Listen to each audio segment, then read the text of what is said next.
India Today's Mariya sent us this report of how even she and her family are hoarding supplies and awaiting the worst. As you see, here I have a lot of, piles of different stuff. This is, for example, the first aid kit. We have a lot of different preservatives. We have also, a lot of food which is just donated here by the volunteers, the people who really understand that the only hope is the military and people who can fight this threat. And as you see, there is plenty of food which should be eaten in the nearest days, and everything of this goes to these people on the positions inside the city and also in the outskirts of city who are trying to, protect and repel all these terrible Russian convoys coming into Kyiv and Russian sabotage groups possibly going and being active in Kyiv. Right now we have a curfew, which is now planned to be every day from 10 p.m. to 7 a.m. So, the life here is already, we're getting used to live with war. So Mariya showed you there exactly how she's prepared for the worst. She's got all of her supplies, and this is the story of almost every Ukrainian right now in Kyiv. Many of them have packed up their bags. They're hiding in shelters and in railway stations, metro stations that have doubled up as shelters. Gaurav Sawant visited one of these railway stations. He spent the night also in that shelter. He spoke to several people there. He shows us around.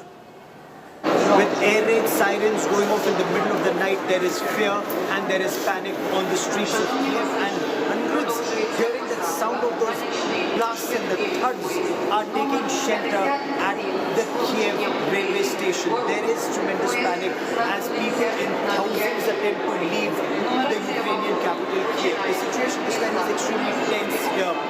Talks between Belarus and Ukraine did not really succeed, is the impression, because moments after those talks ended, the blasts were heard, the air raid sirens were heard, and people started taking shelters either in underground basements of their buildings or in metro stations or here at the Kyiv Central Station.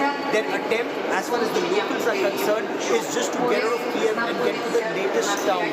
Those who come from outside, foreign tourists, whether they are or foreigners living in Ukraine, whether they are living in any part, their attempt is to get to Lviv, which is close to the border with Poland, and then try to get to Poland. Now, there are 4 Indian ministers who are in neighboring countries in an attempt to facilitate the departure of Indian students. But will they be successful in terms of reaching the borders? That's the biggest challenge just now, because hundreds of students, hundreds of Indians here in Kyiv, they tried to get into these trains that were leaving, but not many succeeded initially.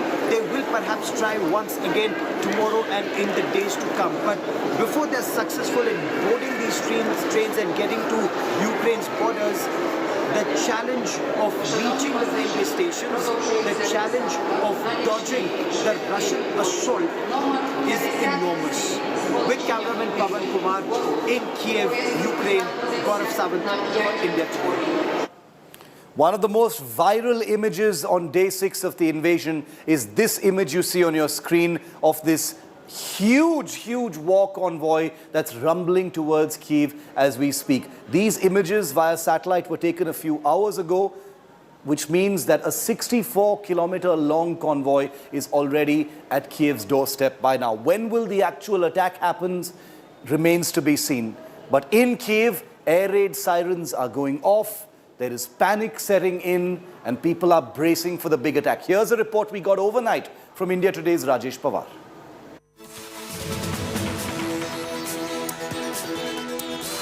I'm right now in my hotel in the city center, Kyiv city center, and I just heard 3 big explosions. In last 10 minutes, 3 explosions, one after another, big explosions, one of them very close to me. I believe these were the cruise missiles fired by the Russian army into Kyiv. Also, in last 15 minutes, the air alarm signal, the air alarm siren went out 6 times, warning all citizens in the city to move out of their houses and go to some bomb shelter or to metro shelter or maybe in the basements of their houses if they have one.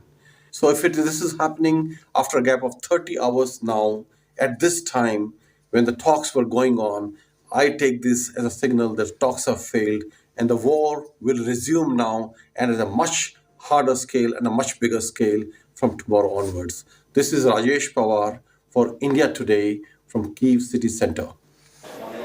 So things, as you saw there in that report by Rajesh, very, very tense at the capital of Kyiv. Across Ukraine, you look at the situation right now, we're getting you reports from every region of Ukraine. Western Ukraine, things are relatively calmer. Natalia, our reporter there in Lviv city, is getting us our next report on the situation there. My name is Natalie Mavshovich. I'm originally from Kyiv, but now I'm reporting from Lviv, where I came 2 days ago with my family because it was too dangerous in Kyiv. It's now pretty safe in Lviv. There are people on the streets and cars, and nothing dangerous is actually going on. There are a couple of sirens during the day and more at night that alarm people of air attack danger, and they hide in shelters all over the town. There are a lot of volunteers working here, try to find place for people from different towns of Ukraine to live and also help them to cross border to Poland and to flee from Ukraine. What concerns food and in supermarkets and drugstores, a lot of them are taking cash for the time being, and I tried buying some products yesterday and the shelters were empty. You couldn't buy buckwheat or eggs, but during the day they came and refilled. We're taking a very quick break here. Many more images coming in from Kyiv, Kharkiv, and all of the other cities of Ukraine. We're the only channel with reporters on the ground, Ukrainians reporting firsthand of what's happening in their country. Come right back. Much more coming up on the other side. We're also going to tell you how the world is making Russia pay, because this invasion has a cost for Putin. We'll tell you next.